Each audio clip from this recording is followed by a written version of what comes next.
Bab 186 Pembantaian berdarah. Pada saat itu, mata Si Mu tiba-tiba berkilat putih, dan lebih dari 10 bilah pedang yang cemerlang saling bersilangan dan menghantamnya langsung. Wu Liang, secepat panah otomatis yang dahsyat, mengayunkan bilah baja berkilau dengan gerakan lincah. Bahkan sebelum bilah pedang itu mencapainya, gelombang tekanan yang luar biasa telah menghantamnya. Si Mu mendengus, dan dengan jentikan tangan kirinya, ia mengayunkan palu meteornya. Seperti naga beracun yang keluar dari sarangnya, bola besi hitam itu menghantam bilah pedang Wu Liang, membawa embusan angin. Dengan suara "bang" yang menggelegar, suara logam beradu. Langit yang dipenuhi bayangan bilah pedang tiba-tiba lenyap, dan bilah pedang Wu Liang langsung hancur berkeping-keping. Kekuatan yang luar biasa terpancar dari bilah pedang yang patah, mengalir deras ke seluruh tubuhnya. Darah mengucur dari mulut Wu Liang, dan lengan kanannya yang memegang bilah pedang langsung patah. Tubuhnya terlempar mundur dengan kecepatan yang bahkan lebih tinggi dari sebelumnya, mendarat dengan keras di tanah. Darah mengucur dari mulutnya lagi, wajahnya sepucat lembaran emas. Semua orang yang hadir merasa ngeri. Wu Liang, seorang penguasa alam laten, langsung dikalahkan oleh satu serangan Si Mu. Wu Feng berniat untuk maju dan bergabung dengan Wu Liang untuk menyerang Si Mu, tetapi sebelum ia sempat bergerak, ia membeku di tempat. Si Mu mengetukkan kakinya, berputar, dan melompat ke arah Wu Feng. Dalam sekejap, ia sudah berada di depannya, tangannya, dengan 5 jari terbuka lebar, dan ia meraih wajah Wu Feng. Jari-jarinya membangkitkan hembusan angin yang kuat, seperti 5 paku baja yang melesat keluar, menusuk wajah Wu Feng dengan menyakitkan. Wu Feng terkejut, tetapi untungnya, ia cukup kuat dan bereaksi cepat. Ia mundur ke belakang, menggoyangkan pedang lembutnya. Pedang itu tiba-tiba lurus dan menebas ke arah telapak tangan Si Mu. Si Mu mencibir dalam hati, dan sisik hitam pekat dengan cepat muncul di telapak tangannya. Ia meraih pedang itu dengan genggaman yang mengejutkan. Pedang lembut itu tampak terbenam ke dalam batu besar. Wu Feng menariknya sekuat tenaga, tetapi pedang itu tidak bergerak. Si Mu mencibir, lalu menariknya dengan tangannya. Rahang Wu Feng bergetar hebat, dan pedang lembut itu langsung terlepas dari genggamannya. Si Mu merenggut pedang lembut itu, lalu menusukkannya kembali, gagangnya menghantam dada Wu Feng. Dada Wu Feng berderak dengan suara riuh. Tulang-tulang yang tak terhitung jumlahnya patah, dan darah menyembur dari mulutnya. Ia terlempar mundur beberapa kaki, mendarat dengan keras di tanah, dan langsung tewas. Dari serangan Si Mu terhadap Wu Liang hingga kembalinya Wu Feng, hanya dalam beberapa tarikan napas, 2 penguasa keluarga Wu terhebat terluka parah, serapuh telur. Halaman itu hening sejenak. Tidak ada yang berbicara, suara jarum jatuh terdengar. Pemimpin geng naga emas yang kekar itu tampak pucat pasi. Ia membuka mulut, ingin mengatakan sesuatu, tetapi ia tidak tahu harus berkata apa. Si Mu mengibaskan pedang lembut itu, dan tinjunya yang bersisik hitam dan ganas langsung kembali ke bentuk aslinya, berubah menjadi tangan putih ramping. Ia menatap langit dan mengembuskan napas pelan, seolah melampiaskan dendam yang pernah ia rasakan di tangan keluarga Wu bertahun-tahun sebelumnya. Awalnya ia berniat menaklukkan musuh, menghilangkan hasrat balas dendam, lalu berhenti. Namun, kata-kata Wu Liang benar-benar membuatnya marah, membangkitkan niat membunuhnya. Pada saat itu, kalung yang tergantung di dadanya, berlumuran darah dari muntahan Wu Feng. Secara aneh terserap oleh kalung itu, dan cahaya merah tiba-tiba bersinar dari permukaannya. Boom! Aura ganas dan menggila terpancar dari kalung itu, langsung menyerbu pikiran Simu dan Menem. Bas jiwanya bagai kilat, tubuh Simu bergetar hebat, dan sebuah bayangan muncul di benaknya. Bumi tanpa batas, berlumuran darah merah, dipenuhi mayat-mayat. Kerangka yang tak terhitung jumlahnya, dan seekor kera abu-abu raksasa, berdiri di tengah lautan darah dan mayat, melolong ke langit, memukul-mukul dadanya dengan tangannya, meraung ke langit. Ah! Mata Simu tiba-tiba berkilat merah. Aura jahat yang mengerikan memancar darinya. Kekejaman ini tiba-tiba terwujud, membentuk kabut merah darah yang menyelimuti Simu, membuatnya tampak seperti iblis haus darah yang terlahir kembali. Aura yang ganas dan ganas menyelimuti seluruh Manor, membuat semua orang di dalamnya gemetar.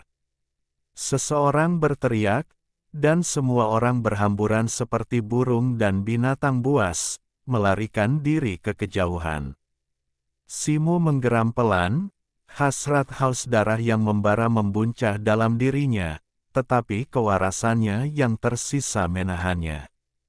Cahaya merah tua yang menakutkan pada kalung itu tiba-tiba menyala lagi, seolah-olah meneteskan darah. Raungan samar dan geram memancar darinya. Aura ganas yang tak tertandingi menembus pikiran Simu seperti kilat, seketika menghancurkan kewarasannya yang tersisa. Simu perlahan mengangkat kepalanya, matanya kini semerah darah, wajahnya terdistorsi oleh niat membunuh. Ia meraung, dan seperti embusan angin, ia menerjang kerumunan yang berlarian di halaman.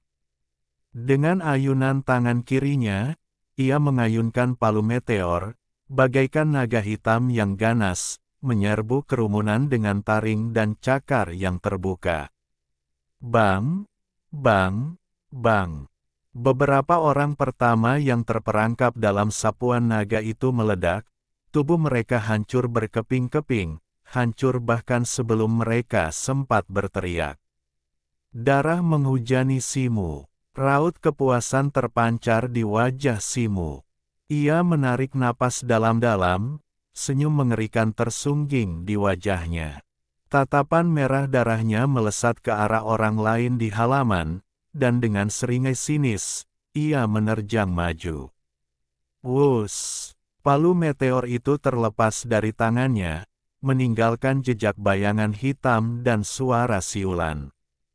Apapun yang menyentuh bayangan hitam itu, manusia, pepohonan, bebatuan, bahkan rumah, langsung hancur berkeping-keping, tak menyisakan apapun yang selamat. Orang-orang di halaman berteriak putus asa, beberapa bahkan berlutut dan memohon belas kasihan, tetapi sia-sia.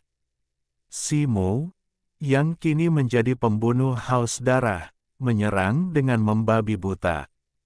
Dengan bunyi gedebuk, kepala seorang anggota geng naga emas yang besar terhantam bayangan hitam, seketika meledak, otaknya yang merah dan putih berceceran. Di dekatnya, anggota keluarga Wu lainnya terbelah dua oleh pedang hitam tangan kanan Simu, tubuhnya berceceran di lantai. Lengan kanan Wu Liang patah, hidupnya tampak aman untuk saat ini, tetapi melihat ini, ia gemetar dan berjuang melawan rasa sakit yang menyiksa, bangkit berdiri, bahkan tidak peduli pada Wu Feng yang sekarat di sampingnya, melarikan diri lebih dalam ke Manor. Namun ia baru berjalan 2 langkah ketika, dengan suara mendesing, sebuah bola hitam melesat dari belakang dan menghantamnya. Dengan bunyi gedebuk, tubuh Wu Liang terkoyak oleh kekuatan dahsyat itu, darah muncrat keluar. Simu mengguncang rantainya. Palu meteor itu melesat kembali secepat jari. Ia melirik tubuh Wu Liang yang hancur dengan mata merah, lalu berbalik dan menerkam yang lain. Darah berceceran, dahan-dahan patah beterbangan di mana-mana, dan sesekali terdengar gemuruh rumah-rumah runtuh dari rumah besar itu. Dalam waktu kurang dari 1/4 jam, halaman yang dulu megah itu praktis rata dengan tanah. Mayat-mayat yang termutilasi berserakan di tanah, lebih dari 100 jumlahnya. Darah berceceran di mana-mana, menodai tanah hingga hampir merah tua, memancarkan bau darah yang menyengat.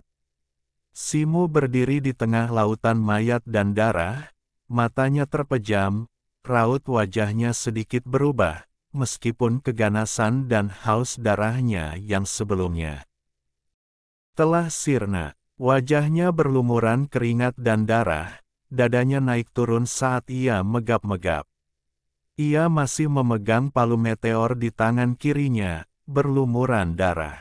Ada juga potongan-potongan daging yang tercabik, dan pisau hitam di tangan kanannya juga meneteskan darah. Setelah beberapa saat, Simu berhenti sejenak untuk bernapas dan perlahan membuka matanya. Darah masih mengalir di matanya, tetapi ia telah sadar kembali dan tampak kelelahan.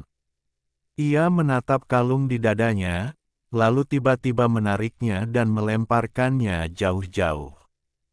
Kalung itu jatuh ke tanah, berguling 2 kali. Simu menatap kalung itu dengan ketakutan yang masih tersisa. Benda ini begitu jahat hingga mampu mengendalikan pikirannya, sehingga ia tak berani lagi memakainya di leher. Namun setelah memikirkannya, ia pun pergi dan mengambil kalung itu. Ia membungkusnya dengan kain dan menjepitnya ke dalam pelukannya. Ia melihat sekeliling dan melihat mayat-mayat di tanah, dan wajahnya langsung memucat. Meskipun Simu telah membunuh banyak orang sebelumnya, ia belum pernah melakukan pembantaian sebesar ini. Bau darah di udara sangat menyengat, dan terasa berminyak saat ia menghirupnya. Simu merasa sedikit mual. Ia berbalik dan berjalan keluar dari rumah bangsawan itu. Setelah beberapa langkah, alisnya tiba-tiba berkerut. Dari atap di luar rumah bangsawan, sesosok abu-abu melompat dan menerjang mereka di kejauhan, dan dalam beberapa tarikan napas, ia sudah dekat. Sosok itu adalah seorang remaja, membawa pedang panjang di punggungnya. Melihat situasi di rumah bangsawan itu, wajahnya berubah drastis, dan tangannya menekan gagang pedang, tatapannya beralih ke Simu dengan tatapan sinis. Feng Li. Simu sedikit terkejut. Pemuda berjubah abu-abu ini tak lain adalah Feng Li. Feng Li tertegun sejenak, lalu segera menyadari bahwa sosok berlumuran darah di hadapannya adalah Simu. Keterkejutan memenuhi matanya. Saudara Simu, sapa Feng Li, sambil menarik kembali pegangannya pada gagang pedang. Saudara Feng, lama tak bertemu. Mata Simu berkedip, lalu ia mengangguk. Sudah lama, aku tak menyangka akan bertemu di sini. Mungkinkah ini sesuatu yang saudara Si lakukan sendiri? Tanya Feng Li, sambil melirik sekeliling.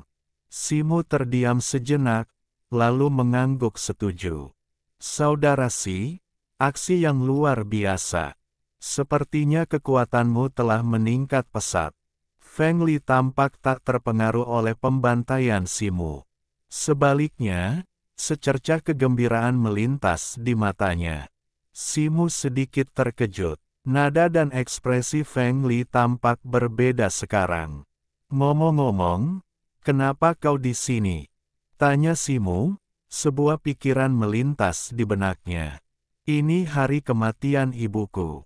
Aku datang untuk memberi penghormatan terakhir, dan aku juga datang ke Feng Cheng untuk melakukan sesuatu, kata Feng Li, mendekati jasad seorang pria bertubuh besar.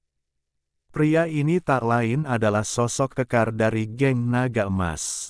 Tubuhnya relatif utuh dibandingkan yang lain, dengan lubang besar di dadanya.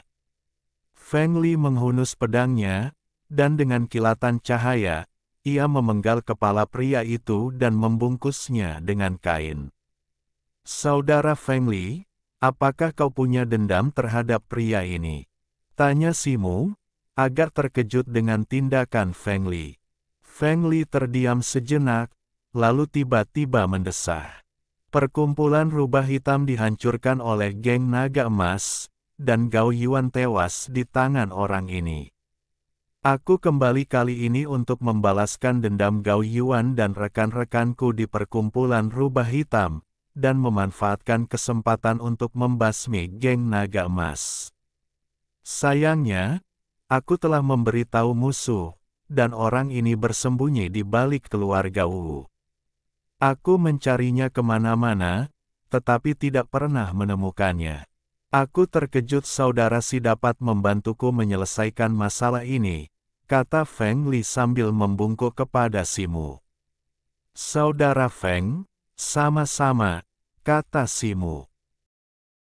Bab 187, Pertemuan dan Perpisahan. Melihat ekspresi saudara Si sekarang, aku yakin kutukannya sudah terangkat, kan? Tanya Feng Li, sebuah pikiran tiba-tiba terlintas di benaknya. Ia mengamati Simu dari atas ke bawah. Ya, aku sudah mengangkat kutukan totem sesuai instruksimu. Ngomong-ngomong, aku sangat berterima kasih padamu, saudara Feng. Simu mengangguk. Secercah kejutan melintas di mata Feng Li, dan ia mengucapkan beberapa patah kata dengan rendah hati. Ngomong-ngomong, ekspresi Simu berubah, dan ia mengeluarkan sepotong kain kecil dari dadanya. Kalung ini awalnya milik saudara Feng. Sekarang suku manusia dan barbar telah membentuk aliansi, tidak ada alasan bagiku untuk menyimpannya. Aku berencana mengunjungimu di Sekte Xuanwu, dan karena kita sudah bertemu di sini, aku akan mengembalikannya padamu. Ia menawarkan kain-kain itu tanpa membukanya. Petik 2. Jadi, apakah suku manusia dan barbar benar-benar telah mencapai gencatan senjata? Sepertinya rumor itu benar, gumam Feng Li pada dirinya sendiri, sambil mengulurkan tangan untuk mengambil kain-kain itu. Simu menghela napas, tak tahu harus berkata apa saat ini, menyadari raut wajah Feng Li yang muram. Ekspresi Feng Li agak muram. Ia membuka kain perca di tangannya, mengeluarkan kalung itu, dan mengalungkannya di leher. Kemudian, dengan agak linglung, ia berbalik dan berjalan pergi. Saudara Feng, apakah kau kembali ke Sekte Xuanwu? Simu ragu sejenak, lalu bertanya. Aku tidak akan kembali, kata Feng Li tenang, berhenti sejenak tanpa menoleh. Suaranya datar, tetapi Simu bisa mendengar kekecewaan yang mendalam pada aliansi manusia. Aku bergabung dengan Sekte Xuanwu untuk membalaskan dendam kaum barbar. Kaum barbar itu sangat brutal, dan aku yakin kau telah menyaksikan sendiri bagaimana mereka memperlakukan umat manusia di perbatasan. Aku tak pernah menyangka aliansi akan berdamai dengan kaum barbar semudah itu. Suara Feng Li bergetar, tinjunya terkepal. Sekarang klan laut sedang bergolak di Laut Cina Timur, kami, 7 sekte dan 3 kerajaan daki, tak mampu melawan. Hanya kehancuran yang akan menyusul. Karena itu, aliansi terpaksa melakukannya, kata Simu dengan muram. Bagaimanapun juga, perseteruanku dengan kaum barbar tak terdamaikan. Sekarang aliansi telah berdamai dengan mereka, Sekte Xuanwu bukan lagi tempatku. Feng Li tertawa getir. Ia memiringkan kepalanya. Jadi, apa rencanamu untuk masa depan, saudara Feng? Tanya Simu. Rencana, aku mungkin akan menuju ke benua tengah selanjutnya. Feng Li mengangkat kepalanya, raut wajah gembira terpancar di wajahnya. Benua Tengah. Simu sedikit terkejut. Ia pernah mendengar bahwa meskipun wilayah Daki, kerajaan Yan, dan kerajaan Huang sangat luas, dan terdapat gurun barbar yang luas di barat, semua tempat ini jika digabungkan sebenarnya hanyalah sebagian dari bagian timur benua timur. Benua timur sangat luas, ratusan atau ribuan kali lebih besar daripada semenanjung timur. Konon, tempat itu adalah tanah suci sejati untuk kultivasi, asal mula umat manusia, dan 10 kali lebih makmur daripada aliansi 7 sekte di semenanjung. Ketika pertama kali bergabung, ia mendengar bahwa sekte setan hitam hanyalah cabang dari sekte Tianmo, sebuah sekte besar di bagian tengah benua. Meskipun bagian tengah benua makmur, kudengar untuk mencapainya sangat berbahaya, dengan banyak rintangan alam. Bahkan makhluk bawaan pun tak akan yakin bisa sampai di sana, kata Simu. Terima kasih, Saudara Si, atas perhatianmu, tetapi aku sudah bulat hati.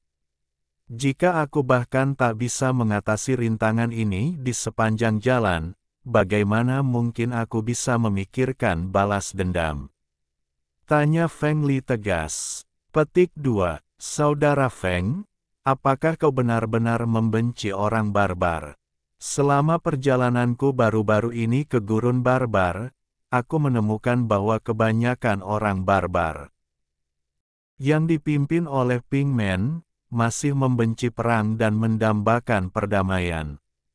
Perang hanya membawa pembantaian tanpa akhir. Simu menatap Feng Li dan berbicara perlahan. Haha, kalau boleh bilang aku lebih memahami orang barbar daripada Saudara Si. Saudara Si, tak perlu dibujuk, kata Feng Li acuh tak acuh. Ngomong-ngomong, dari mana asal kalungmu ini? Pendeta tinggi barbar, Billy G, sepertinya sangat menyukainya. Simu tidak memberikan saran lebih lanjut, tetapi tiba-tiba teringat sesuatu dan bertanya. Billy G. Alis Feng Li terangkat. Ia menggertakkan gigi dan mengucapkan nama itu. Simu menatap Feng Li dalam-dalam, lalu mengalihkan pandangannya. Feng Li ternyata punya hubungan dengan pendeta tinggi itu, dan identitasnya pasti luar biasa. Feng Li menarik napas dalam-dalam dan mengembuskannya perlahan.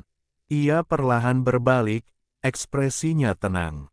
Menatap Simu, ia berkata penuh arti, aku tak menyangka Saudara Si akan bertemu dengan pendeta tinggi barbar. Sepertinya perjalananmu ke barbar itu pasti pengalaman yang luar biasa. Petik 2. Bukan apa-apa. Hanya kebetulan kami bertemu dengan tim yang dikirim aliansi untuk berunding damai dengan kaum barbar. Jadi kami pergi bersama ke istana salju suci kaum barbar. Simu menceritakan perundingan damai itu secara singkat. Ia tidak banyak bercerita tentang pengalaman di gerbang prajurit, hanya mengatakan bahwa pihak Pingman menang karena keberuntungan. Setelah mendengarkan, Feng Li terdiam sejenak, lalu terkekeh dingin. Semua yang kukatakan sebelumnya tentang kalung ini benar. Tidak ada yang salah. Namun, ada beberapa hal yang melibatkan isu politik yang tidak bisa kuungkapkan saat ini. Kuharap Saudara Si memaafkanku. Feng Li membungkuk kepada Simu, ekspresinya agak muram. Kalau begitu, aku tidak akan bertanya lagi. Namun, ada aura samar, tidak wajar, dan keras pada kalung ini. Harap berhati-hati saat memakainya, kata Simu sambil tersenyum. Mata Feng Li berkedip, dan ia membungkuk lagi kepada Simu. Tanpa sepatah kata pun, ia berbalik dan berjalan cepat ke kejauhan, sosoknya perlahan memudar menjadi titik hitam. Simu memperhatikan sosok Feng Li yang semakin menjauh, mendesah, melirik reruntuhan istana, ragu sejenak, lalu berjalan kembali ke dalam. Sesaat kemudian, ia keluar dari istana, melompat ke kereta, dan melirik bangunan di dekatnya. Cahaya aneh melintas di matanya. Aduh! Ia menarik kendali, mendorong kereta menjauh. Deru kereta menghilang di kejauhan, dan dua sosok ramping perlahan muncul dari balik sebuah bangunan. Mereka berusia tak lebih dari 17 atau 18 tahun, dan tampak bukan dari geng naga emas maupun keluarga Wu, melainkan mata-mata untuk faksi lain. Wajah mereka pucat, tubuh mereka gemetar, dan raut wajah mereka dipenuhi ketakutan. Salah satu dari mereka melirik reruntuhan istana dengan rasa takut yang masih tersisa, dan bau darah memenuhi hidungnya. Ia merasa mual, muntah di tempat. Yang lainnya, terkejut, segera menangkap pria itu dan lari ke arah lain.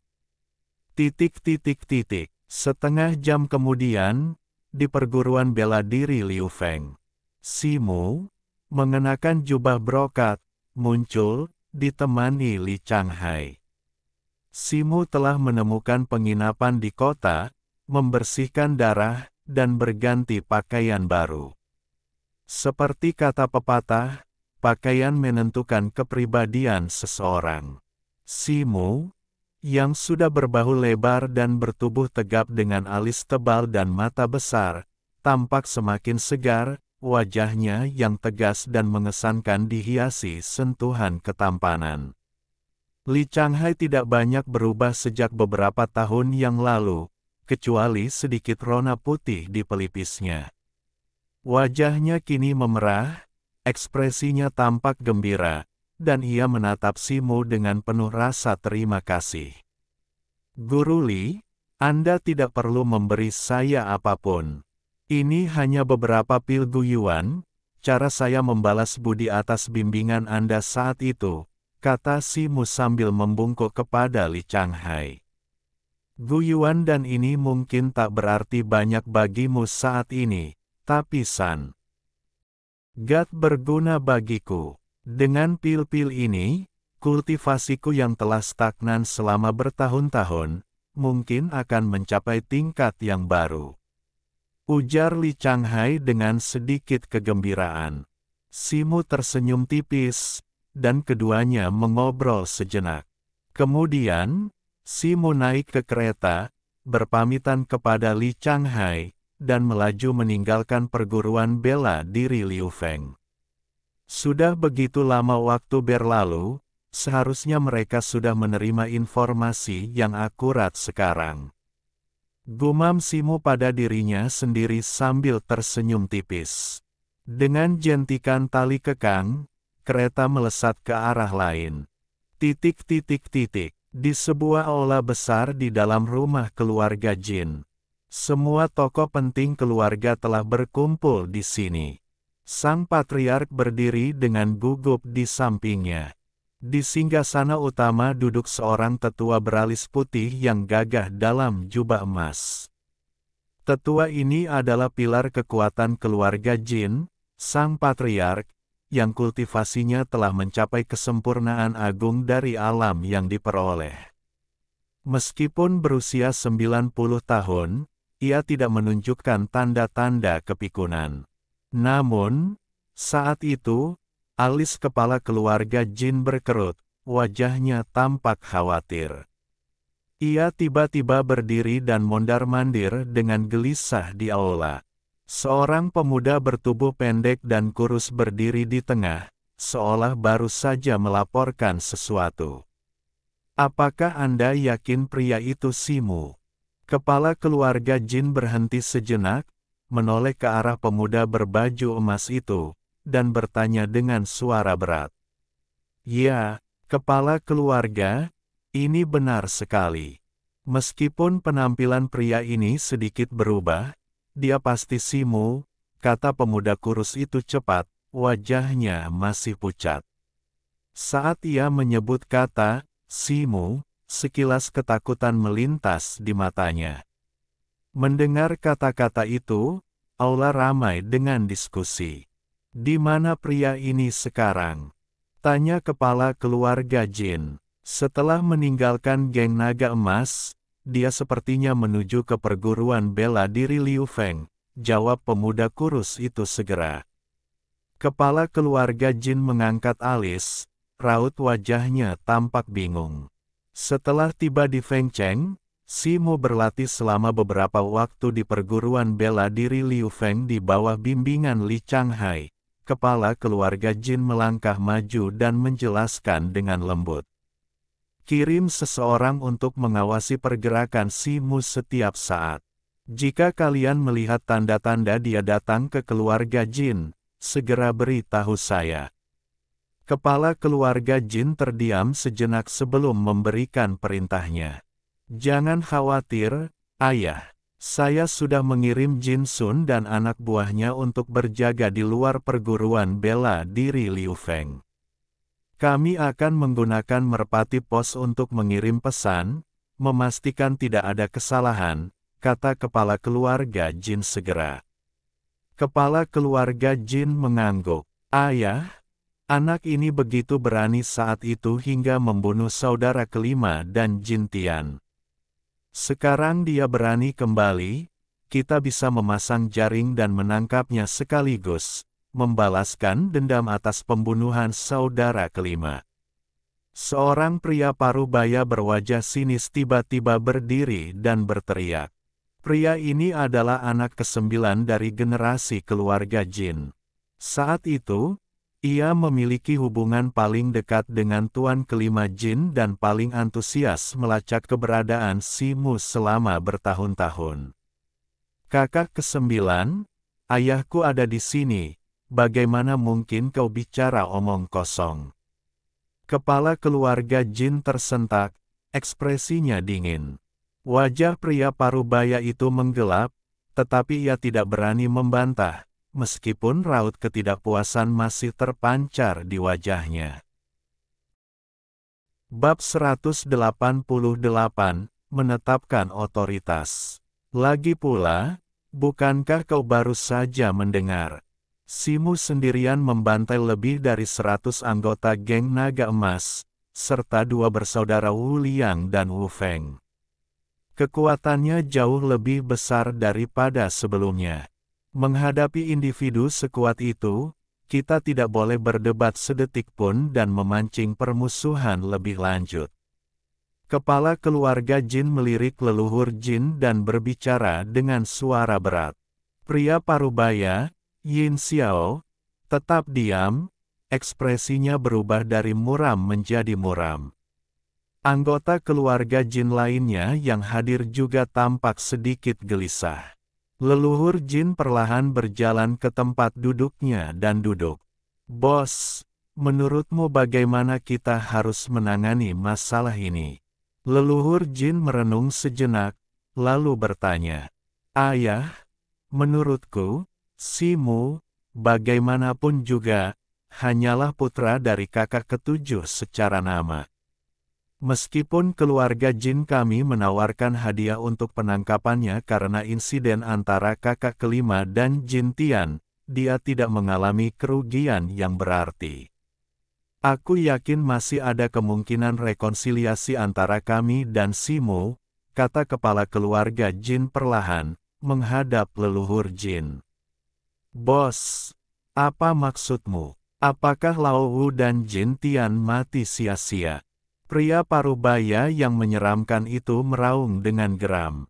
Pas 9, Jin Tianlah yang salah saat itu.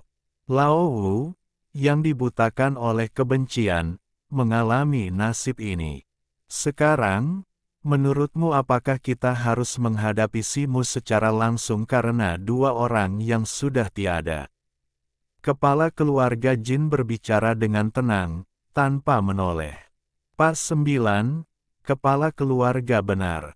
Simo telah mengembangkan kekuatan yang luar biasa selama bertahun-tahun, entah di mana. Bahkan Wu Liang dari keluarga Wu bukanlah tandingannya. Kekuatan Simo setidaknya harus mencapai kesempurnaan agung dari alam yang diperoleh, kata pria parubaya elegan lainnya. Simu masih sangat muda. Aku tak percaya dia punya kekuatan seperti itu. Untuk membunuh Wu Liang dan Wu Feng, dia pasti menggunakan tipu daya. Kita hanya perlu mengerahkan semua tabung angin dan api dan memasang perangkap petir dan api dalam jumlah besar. Jika Simu berani menginjakkan kaki di sini, aku tak akan pernah membiarkannya pergi hidup-hidup, kata pria parubaya yang menyeramkan itu sambil menggertakkan gigi. Kakak ke-9, hentikan omong kosongmu. Tabung angin dan api sangat berharga. Keluarga jin kita menghabiskan 100 tahun hanya untuk mendapatkan kurang dari 30. Bagaimana mungkin kita bisa memberikan semuanya dalam sekejap? Kata kepala keluarga jin, agak kesal. Pria parubaya yang muram itu hendak berbicara lagi, tetapi kepala keluarga jin memotongnya dengan dingin. Kakak ke-9, aku tahu kau memiliki hubungan baik dengan kakak kelima. Namun, masalah ini sangat penting. Serahkan saja pada kakak tertua untuk mengurusnya. Kau tak perlu ikut campur. Kepala keluarga jin berbicara. Meskipun pria parubaya yang muram itu masih enggan, ia tak berani berkata apa-apa lagi. Ia duduk dan tak berkata apa-apa lagi. Kakak tertua, katakan padaku, jika Simu datang berkunjung, bagaimana reaksi kita? Kepala keluarga jin mengalihkan pandangannya ke kepala keluarga jin. Ayah, kurasa kita harus melepaskan saudari ke-7 dari kurungan dan menyuruhnya mendekati Simu. Lagi pula, saudari ke-7 adalah anggota keluarga jin kita, dia pasti akan setuju. Kepala keluarga jin sedang mengatakan ini ketika langkah kaki tergesa-gesa masuk dari luar. Laporkan pada leluhur. Ada seorang pria yang mengaku sebagai Simu sedang berkunjung. Seorang pria tua berpakaian emas yang tampak seperti kepala pelayan terhuyung masuk dan berkata dengan wajah pucat. Apa? Leluhur keluarga jin tiba-tiba berdiri, dan anggota keluarga jin lainnya juga terkejut. Bos, bukankah kau bilang Jin Sun membawa orang untuk mengawasi orang ini lagi? Kenapa tidak ada pergerakan sampai sekarang?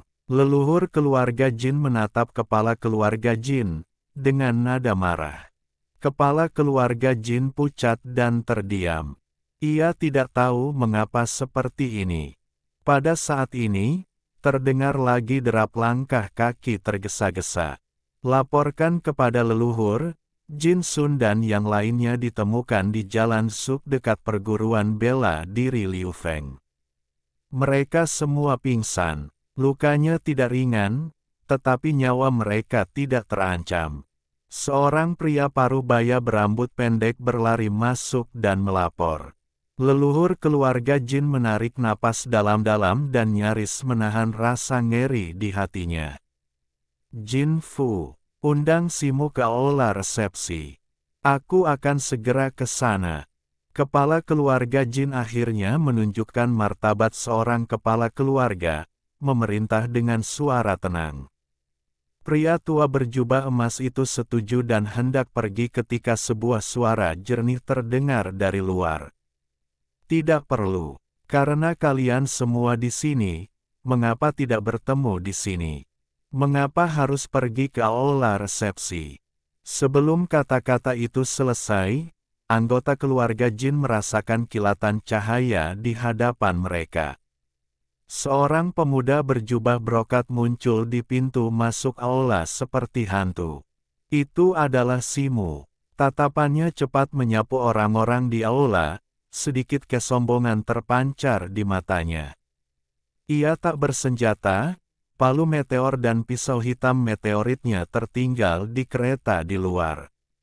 Semua orang di aula tiba-tiba melompat berdiri, dan mereka yang bersenjata bahkan menghunus senjata mereka. Untuk sesaat, suasana di aula menjadi sangat tegang. Berhenti. Kepala keluarga Jin menatap Simu, pupil matanya mengecil, lalu berteriak pada anggota keluarga Jin. Semua orang awalnya terkejut, melihat tangan Simu tergantung di sampingnya, dengan senyum tipis di wajahnya, hawa dingin menjalar di tulang punggung mereka. Mereka yang telah menghunus senjata akhirnya bereaksi dan menyarungkannya, tetapi tatapan mereka ke arah Simu masih dipenuhi kewaspadaan. "Apakah kau Simu?"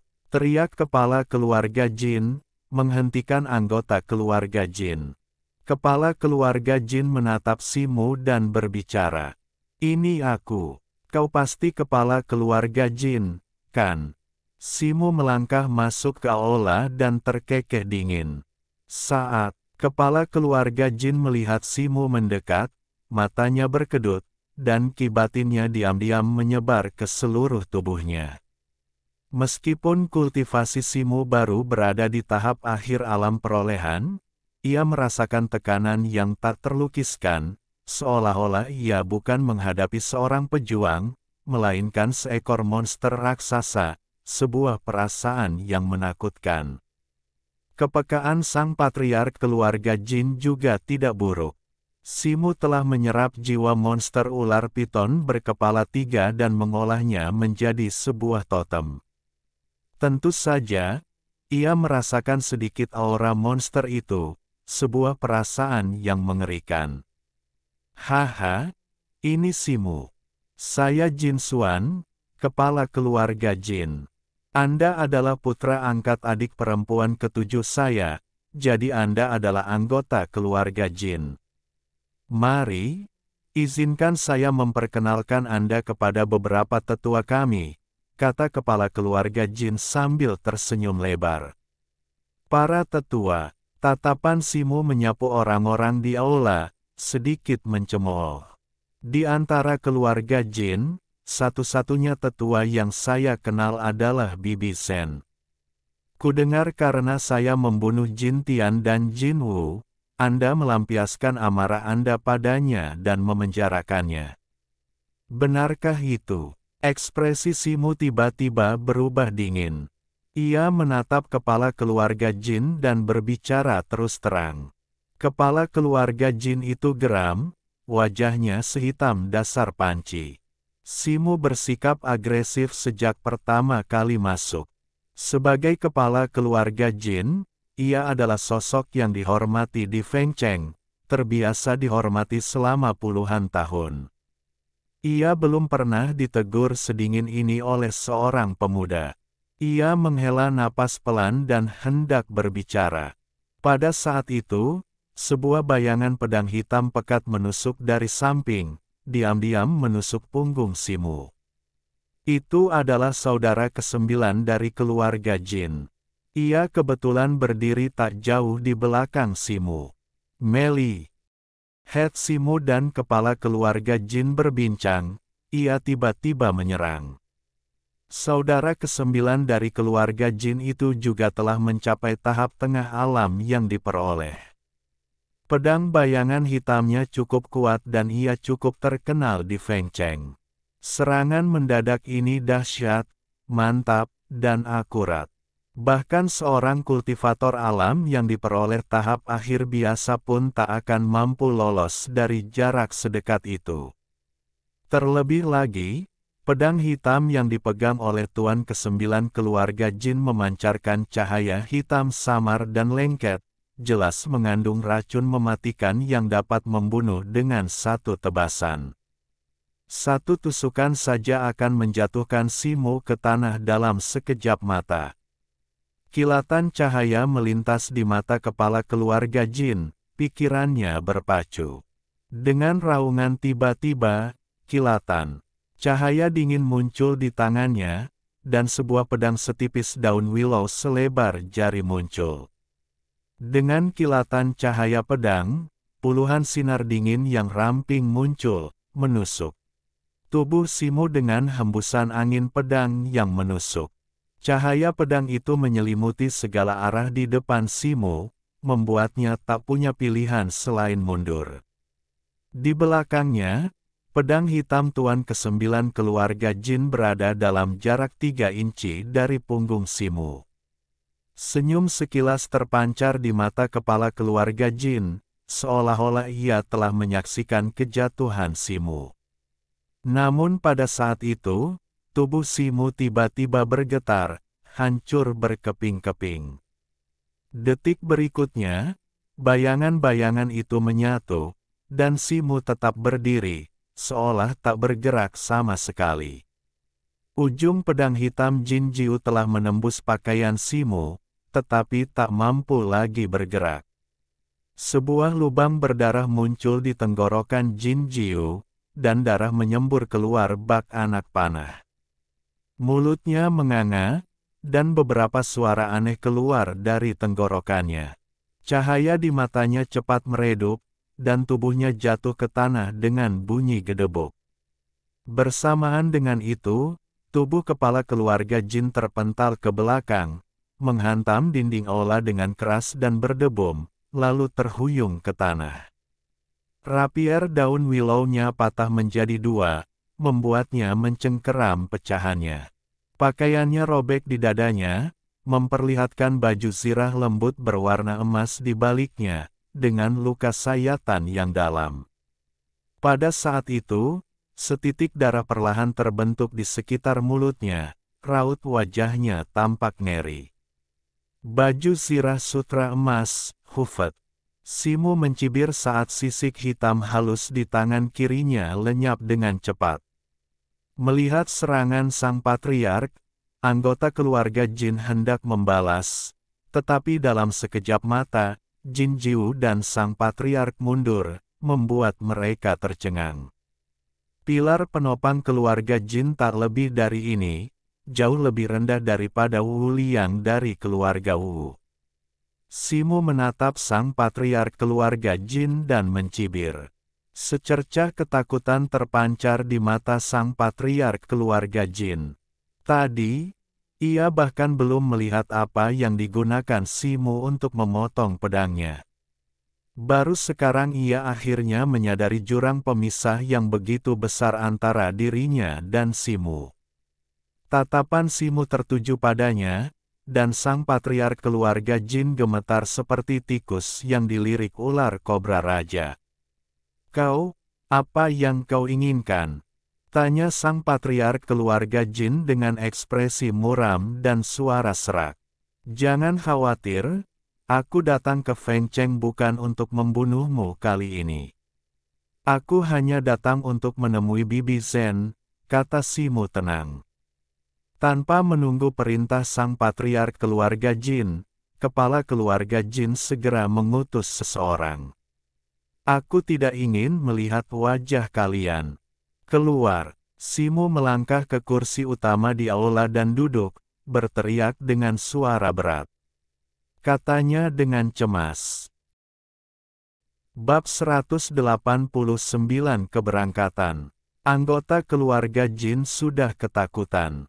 Mendengar kata-kata Simu, mereka tidak bisa menahan diri. Mereka berharap orang tua mereka memberi mereka 2 kaki lagi. Mereka bergegas keluar dari aula. Bahkan jenazah Jin Jiu harus diusung oleh pelayan yang dikirim oleh kepala keluarga Jin. Kepala keluarga Jin, didukung oleh kepala keluarga Jin, juga meninggalkan aula. Dia berdiri di halaman, ekspresinya muram dan wajahnya menatap ke arah aula, sekilas ketakutan di matanya. Melihat bahwa kepala keluarga dan kepala keluarga Jin belum pergi, anggota keluarga lainnya bertukar kebingungan dan dengan enggan menunggu di halaman. Simu duduk sendirian di aula, mengistirahatkan matanya. Sesaat kemudian, langkah kaki ringan terdengar di luar. Simu membuka matanya dan melihat Bibi Zen berdiri di pintu aula. Setelah tidak melihatnya selama beberapa tahun, penampilan Bibi Zen tidak banyak berubah. Mungkin karena menjalani tahanan rumah, ia tampak agak lesu, kehilangan semangat heroik yang ia miliki saat pertama kali bertemu. "Bibi Zen," Simu segera berdiri. Apakah Bibi benar-benar Simu? Bibi Zen melangkah lebih dekat, mengamatinya dari atas ke bawah, masih sedikit ragu, lalu bertanya dengan ragu. Simu baru berusia 14 atau 15 tahun ketika ia pergi, tetapi sekarang usianya sekitar 20 tahun. Ditambah dengan pelatihan bertahun-tahun di dalam sekte dan di alam liar, penampilan, bentuk tubuh, bahkan warna kulitnya telah berubah drastis. Tidak heran Bibi Zen ragu untuk mengenalinya. Bibi Zen, ini aku, tentu saja. Aku merasa sangat bersalah atas semua penderitaan yang telah kuberikan padamu selama bertahun-tahun, kata Simu sambil menyeringai, meminta maaf. Anak bodoh, aku tidak bisa melindungimu saat itu terjadi. Aku pasti merasa bersalah. Untungnya, kau lolos dari bahaya, kalau tidak, bagaimana aku bisa punya muka untuk melihat ayahmu di masa depan? Bibi Zen menggelengkan kepala dan mendesah. Keduanya berbasa-basi, dan hubungan mereka langsung semakin dekat. Bibi Zen bertanya tentang keadaan Simu baru-baru ini, dan Simu tidak menahan diri, hanya menceritakan pengalamannya. Semakin Bibi Zen mendengarkan, semakin takjub ia. Tak disangka, Simu telah mengalami begitu banyak hal hanya dalam beberapa tahun yang singkat. Meskipun ia baru berada di tahap akhir alam perolehan, kekuatannya telah melampaui Simu, yang telah mencapai tahap alam perolehan sempurna. Ngomong-ngomong, apakah saudari Yuhuan sudah pulang sekarang? Tanya Simu setelah beberapa saat. Tak lama setelah kau pergi, Yuhuan diterima di Akademi Bela Diri Kaiyuan. Karena invasi barbar, dia belum pulang selama 2 atau 3 tahun, kata Bibi Zen dengan raut wajah penuh kerinduan. Bibi Zen, kau tidak tahu. Suku manusia dan barbar kini telah membentuk aliansi. Tidak akan ada lagi perang antara kedua belah pihak dalam waktu dekat. Mungkin saudari Yuhuan akan segera kembali menemuimu, kata Simu setelah berpikir sejenak. Kabar aliansi antara suku manusia dan barbar belum diumumkan secara resmi. Bibi Zen awalnya terkejut, tetapi kemudian raut lega terpancar di wajahnya. Simu kemudian mengeluarkan setumpuk jimat, botol giok, dan cambuk hijau panjang dari tangannya, lalu menyerahkannya kepada Bibi Zen. Bibi Zen sedikit terkejut. Bibi Zen, kali ini aku hanya melewati Feng Cheng dan tidak akan tinggal lama di sini. Botol ini berisi Zeng Yuan dan, yang mungkin dapat membantumu meningkatkan kultivasimu. Ada juga beberapa jimat dan instrumen magis. Simpanlah untuk kau gunakan. Simu terkekeh. Zeng Yuan dan adalah sejenis ramuan yang ia peroleh dari kaum barbar, yang memperkuat tubuh dan mengisi kembali esensinya. Ramuan ini sangat berguna bagi para prajurit yang telah terlatih, mirip dengan pil penempa tulang. Wajah Bibi Zen tampak rumit.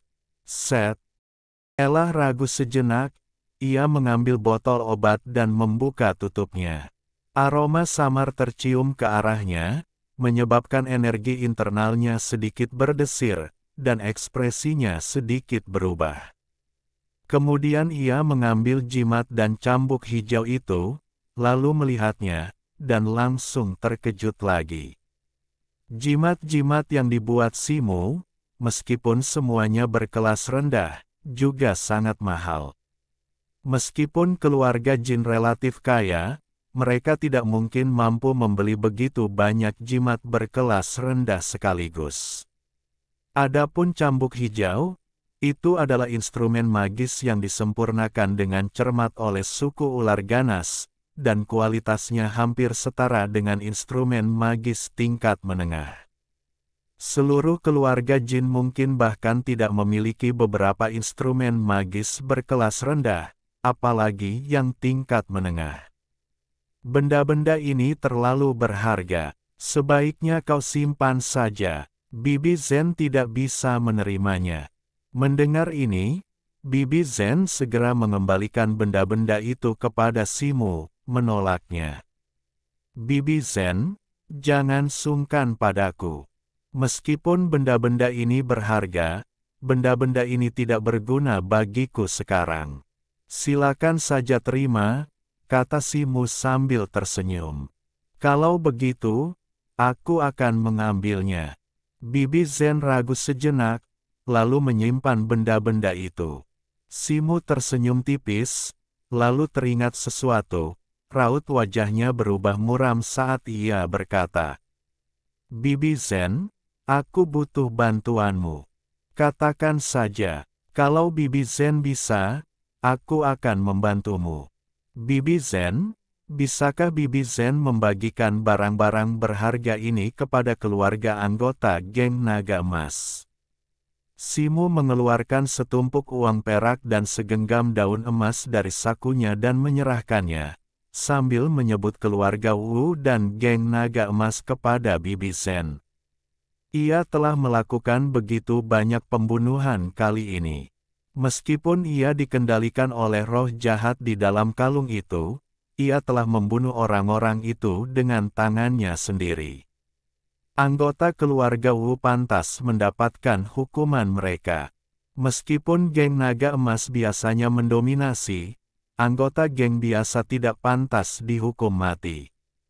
Ia memutuskan untuk melakukan yang terbaik untuk memberikan kompensasi kepada keluarga-keluarga yang kesepian ini. Setelah berpikir panjang, ia merasa hanya Bibi Zen yang paling tepat untuk melakukan ini. Ekspresi Bibi Zen sedikit berubah, dan ia mengangguk setuju. Terima kasih banyak, Bibi Zen. Simu merasa sedikit lega, tersenyum penuh terima kasih, dan berdiri. Simu, kau mau pergi sekarang? Tanya Bibi Zen dengan agak ragu. Baik, Bibi Zen, sampai jumpa nanti, hati-hati. Simu mengangguk, membungkuk kepada Bibi Zen, lalu berjalan keluar aula. Para anggota keluarga Jin masih berkumpul di halaman di depan pintu. Ketika mereka melihat Simu keluar, raut wajah mereka berubah. Hari ini, demi Bibi Zen, aku akan mengampunimu. Jika aku, tahu kau berani mengincar Bibi Zen dan Yu Huan, aku akan segera kembali meskipun aku jauh. Dengan begitu, aku tidak akan membiarkanmu pergi semudah yang kulakukan hari ini. Tatapan dingin Simu menyapu kerumunan, akhirnya tertuju pada kepala keluarga Jin, dan ia berbicara dengan suara dingin. Kepala keluarga Jin, yang agak khawatir, buru-buru setuju. Kepala keluarga Jin tetap diam, dan yang lainnya, memperhatikan hal ini, mengikutinya dengan anggukan setuju yang lemah lembut. Simu berbalik dan mengangguk kepada Bibi Zen, yang telah mencapai ambang pintu. Dalam sekejap, ia melompat ke dinding, dan dalam beberapa lompatan, ia menghilang di kejauhan. Setengah jam kemudian, sebuah kereta hitam meninggalkan Fengcheng. Simu melirik tembok kota yang menjulang tinggi. Hari sudah hampir senja, dan sisa-sisa cahaya matahari terbenam memancarkan cahaya keemasan samar di atas kota. Sedikit kesedihan membasahi wajahnya. Setelah beberapa saat, ia berhenti menoleh ke belakang dan menatap ke depan. Di jalur menekuni seni bela diri, ia sudah berjalan semakin jauh, dan interaksinya dengan orang-orang Fengcheng akan semakin jarang. Saat kereta berdesir, Simu tiba-tiba merasakan kesepian yang belum pernah ia rasakan sebelumnya. Alisnya terangkat, dan ia melirik ke arah gunung tandus di dekat jalan. Dari sana, Ia samar-samar bisa melihat sebuah kuil kuno yang bobrok di puncak gunung. Cahaya aneh melintas di mata Simu. Kuil kuno itu adalah tempat pertama kali ia bertemu Zhong Xiu dan ayahnya. Bayangan Zhong Xiu muncul di benaknya. Ia tak pernah melihatnya lagi sejak perpisahan mereka yang tergesa-gesa di jalan pelarian. Simu terdiam sejenak, lalu tiba-tiba menggoyangkan kendali, dan kereta pun berubah arah, menuju barat daya menuju lokasi Sekte Miaoyin. Malam harinya, kereta berhenti di hutan belantara, dan 2 ekor kuda hitam diikatkan ke pohon tua di dekatnya. Wajah Simu menunjukkan sedikit kelelahan, dan ia duduk di atas sebuah batu besar. Dengan tingkat kultivasinya saat ini, wajar saja ia tidak lelah karena berlari jauh. Melainkan, itu karena roh jahat telah menyerang tubuhnya di siang hari, dan tubuhnya sedikit kelelahan. Simu mengeluarkan pil dan hendak menelannya, tetapi matanya tiba-tiba tertuju pada hutan belantara di sekitarnya, dan alisnya sedikit mengernyit. Meskipun tempat ini terpencil, tidak ada jaminan bahwa tidak akan ada bahaya. Simu tiba-tiba teringat Yan Luo, dan rasa bersalah membuncah di hatinya. Hari itu, di tanah terlarang milik prajurit barbar, Yan Luo, saat melindunginya dari serangan maut, terluka parah oleh ular piton hitam berkepala 3.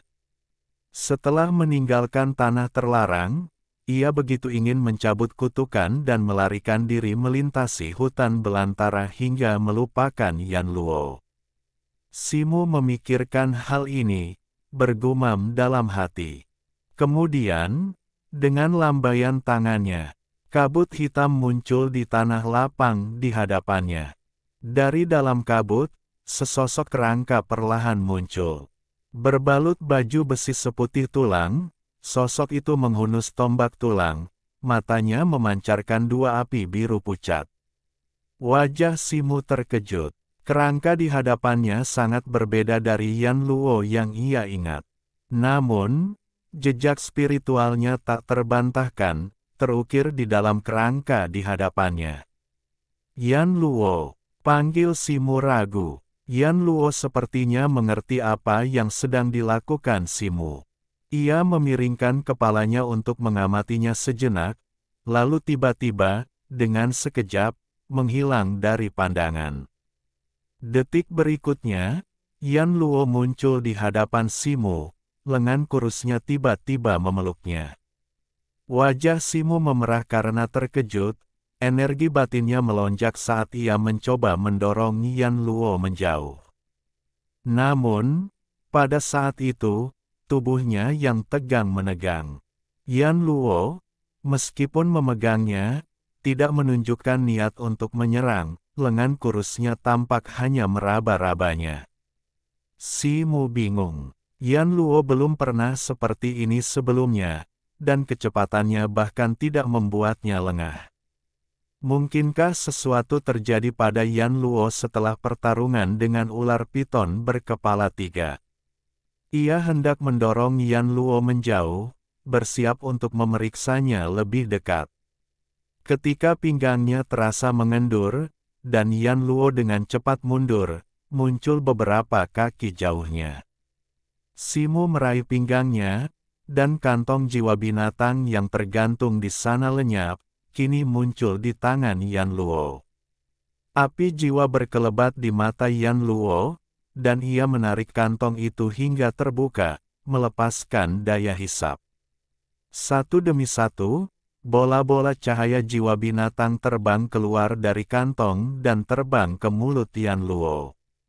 Saat jiwa-jiwa binatang buas ditelan, api jiwa biru di mata Yan Luo sedikit berubah, tampak sedikit menggelap.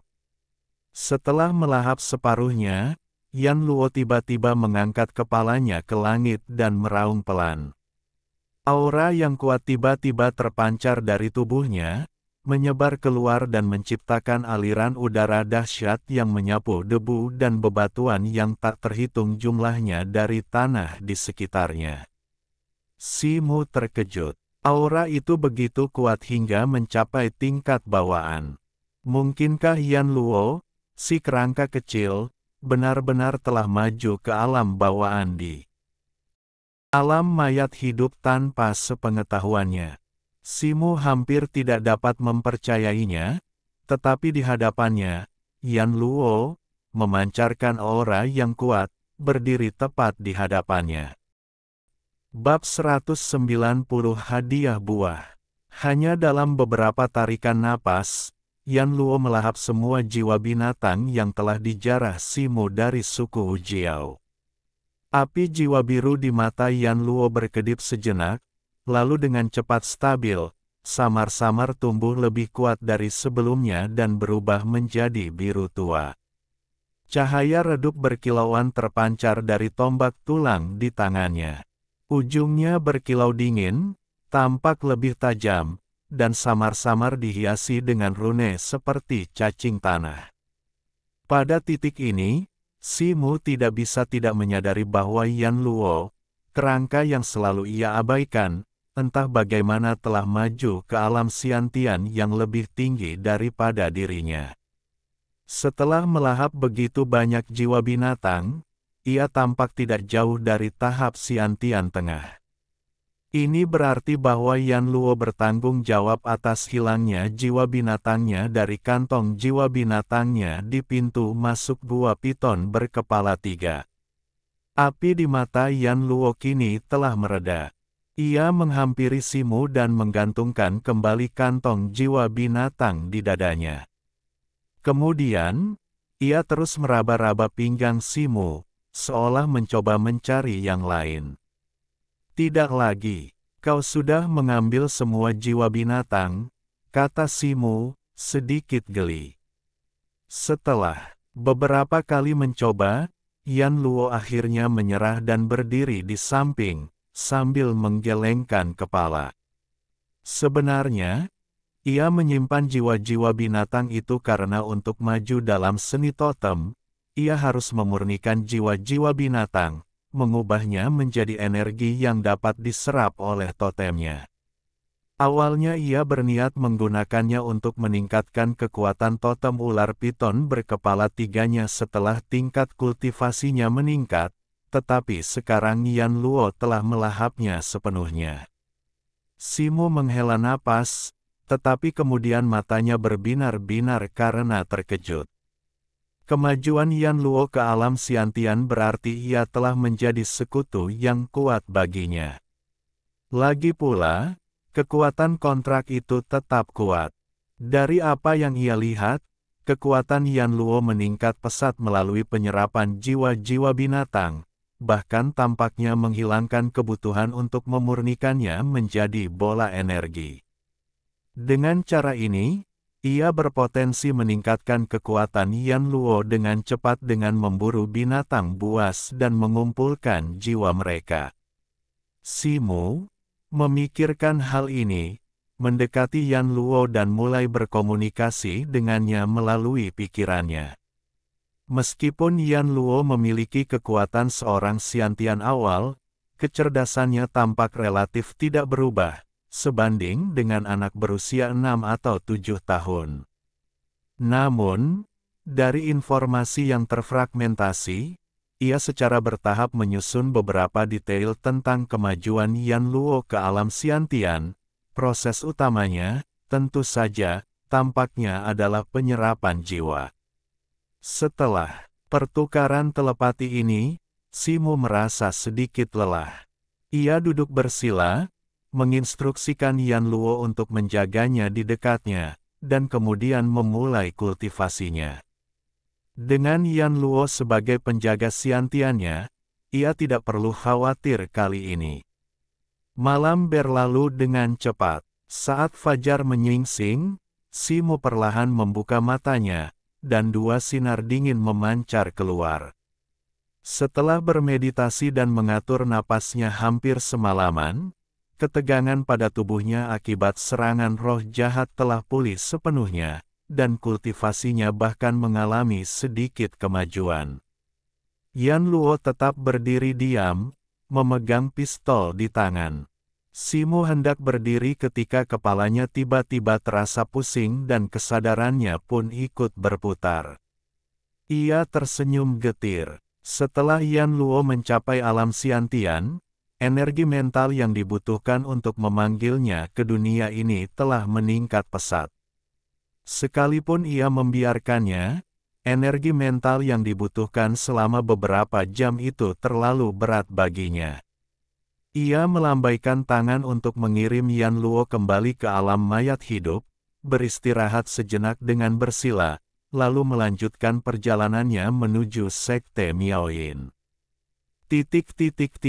Lebih dari setengah bulan kemudian, di Chenzhou, Daqi, jauh di dalam Gunungan Ziling, Simo menatap dua puncak ungu di hadapannya, yang diselimuti kabut ungu, dan hatinya dipenuhi kecemasan. Sesaat kemudian, Simo mengalihkan pandangannya dan melangkah menuju pegunungan ungu di sebelah kiri. Jalan setapak pegunungan itu sempit dan sulit dilalui. Sebelum memasuki pegunungan Ziling, Simo telah meninggalkan keretanya, menyandang tas kulit sapi di punggungnya dan mengikat besi meteorit di lengan kirinya. Sesaat kemudian, Simo mencapai kaki gunung.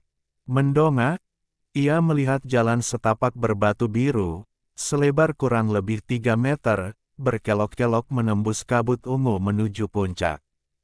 Tak jauh di depan, sebuah paviliun kayu berdiri di samping jalan setapak. Dua sosok hijau sedang bermeditasi di dalamnya, meskipun kabut menghalangi pandangan mereka. Simo melanjutkan pendakiannya, memanjat jalan setapak. Saat ia semakin dekat ke paviliun, dua sosok hijau tiba-tiba melompat dari dalam, naik turun di depannya.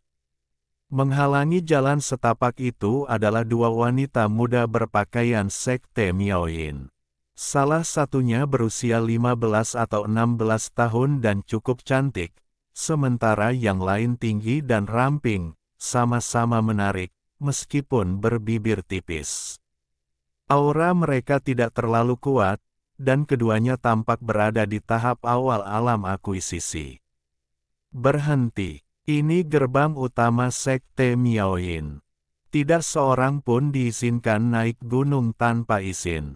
Gadis cantik itu mengulurkan tangan kirinya dan memberi perintah kepada Simo. Saya Simo dari Sekte Setan Hitam. Saya mengunjungi sekte Anda untuk mencari seorang murid perempuan bernama Zhong Xiu. Tolong beritahu kedua adik perempuan saya. Simo terdiam sejenak dan berkata sambil tersenyum tipis. Bisakah kau memanggil Paman Zhong dengan namanya dengan santai? Tidak semua orang bisa melihatnya. Sebelum gadis cantik itu sempat berkata apa-apa, gadis berbibir tipis di sampingnya mendengus dingin dan berkata dengan arogan. Simo tertegun mendengar, Paman Zhong. Kemudian, samar-samar teringat bahwa Ye Hongyao pernah menyebutkan tentang menerima murid atas nama gurunya. Ia merasa lega. Ini adalah token emas ungu dari aliansi 7 sekte. Aku punya sesuatu yang penting untuk dibicarakan dengan Paman Zhongmu. Simo dengan tenang mengeluarkan token emas ungu berujung 7 dari dadanya dan berkata dengan ringan. Jadi, kakak senior Si adalah utusan aliansi. Kalau begitu, silakan ikuti aku ke pegunungan dulu. Gadis berbibir tipis itu mengangkat alisnya sedikit dan hendak mengatakan sesuatu ketika gadis cantik di sebelahnya tiba-tiba berbinar. Ia segera mengedipkan mata pada gadis berbibir tipis itu dan berbicara lebih dulu. Gadis cantik itu menarik gadis berbibir tipis itu ke samping dan membisikkan beberapa patah kata padanya sebelum berbalik dan tersenyum pada Simo, lalu memimpin jalan mendaki gunung. Gadis berbibir tipis itu tersenyum canggung pada Simu. Sebelum dengan malu-malu kembali ke paviliun. Simu mengembalikan ordo emas ungu ke pelukannya dengan wajah tanpa ekspresi dan mengikuti gadis cantik itu mendaki gunung. Tak lama kemudian, sebuah paviliun penyambutan antik muncul di pinggir jalan. Kakak Simu, adik perempuanku kurang ajar dan mengabaikanmu tadi. Kuharap kau tidak tersinggung. Istirahatlah sebentar di sini.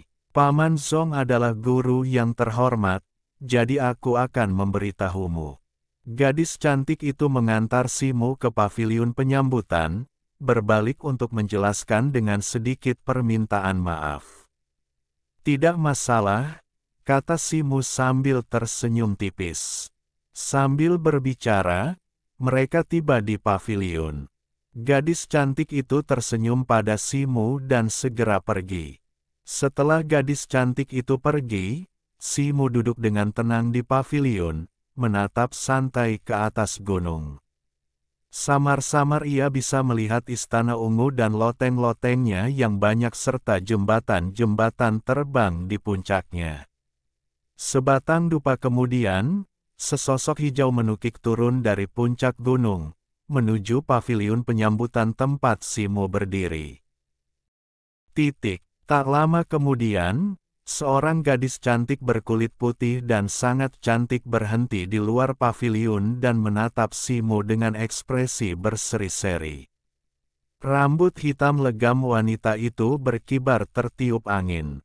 Di balik alisnya yang tebal dan gelap sempurna, terdapat sepasang mata yang menawan, hidung yang ramping, dan wajah seputih salju, halus dan cantik.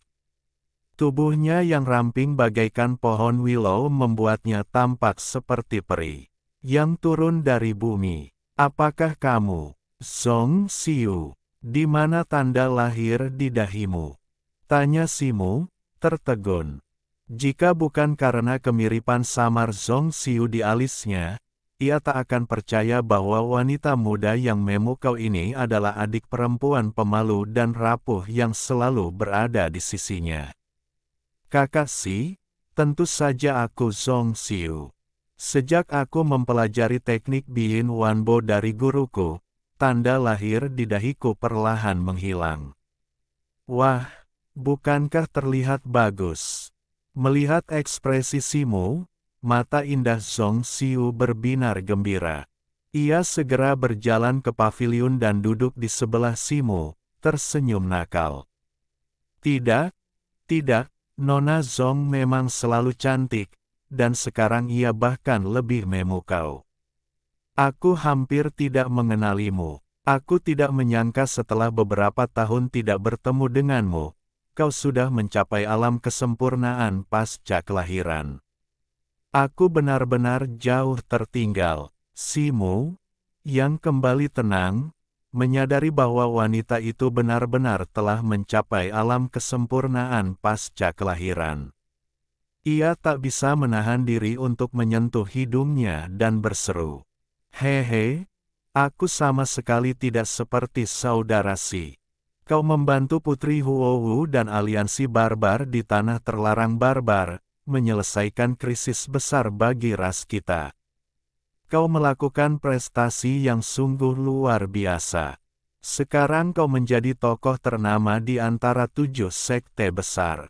Zong Xiu terkekeh, mata indahnya berbinar saat ia melihat mata Simu berbinar. "Hehe, itu hanya keberuntungan yang kudapatkan karena putus asa," kata Simu sambil tersenyum kecut, menggelengkan kepalanya.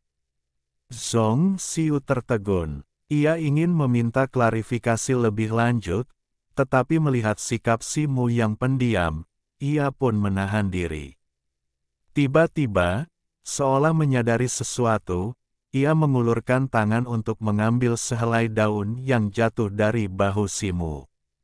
Simu secara naluriah mundur selangkah, sehelai daun jatuh dari bahunya, tetapi tangan Zong Xiu berkibar di udara.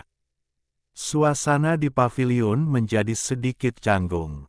"Nona Zong, aku Ngomong-ngomong, saudara Si, aku sebenarnya pergi ke Sekte Xuanwu untuk mencarimu, tetapi aku mendengar bahwa sekelompok murid telah diculik oleh Sekte Setan Hitam tetangga. Zhong Xiu dengan santai menarik tangannya dan tersenyum tipis. Simu juga tersentuh oleh ini.